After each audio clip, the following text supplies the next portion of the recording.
अहमदनगर शहरात मुस्लिम समाजाला टार्गेट करून दहशत निर्माण केली जात असल्याचा आरोप करत याबाबत पावसाळी अधिवेशनात तारांकित प्रश्न उपस्थित करण्याची मागणी समाजवादी पार्टीच्या वतीने आमदार अबू आझमी यांच्याकडे निवेदनातून करण्यात आली आहे। अहमदनगर शहरात जातीयवादी संघटना आणि समाजकंटकांकडून मुस्लिम समाजाला टार्गेट करण्याच्या उद्देशाने मशीद, दर्ग्यावर दगडफेक आणि निष्पाप मुस्लिम युवकांवर प्राणघातक हल्ला केला जातोय।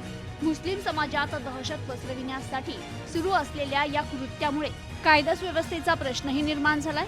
या संदर्भात पावसाळी अधिवेशनात नगर शहराचा तारांकित प्रश्न उपस्थित करण्याचं निवेदन अहमदनगर शहरातील समाजवादी पार्टीच्या शिष्टमंडळाने मुंबई येथे आमदार अबू आझमी यांची भेट घेत त्यांच्याशी चर्चा केली।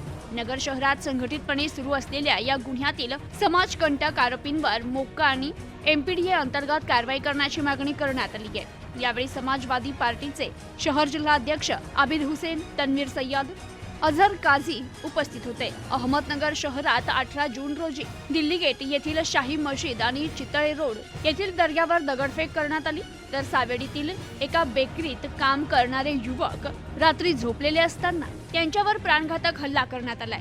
यात ते गंभीर जखमी झाले।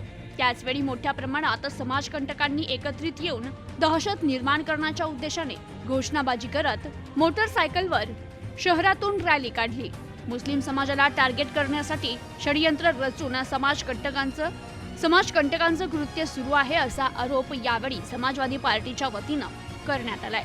तसेच शहरातील कायदा आणि सुव्यवस्था अबाधित ठेवण्यासाठी पावसाळी अधिवेशनात प्रश्न मांडावा अशी मागणी आमदार आझमी यांच्याकडे करण्यात आली आहे। Bureau report, news today 24।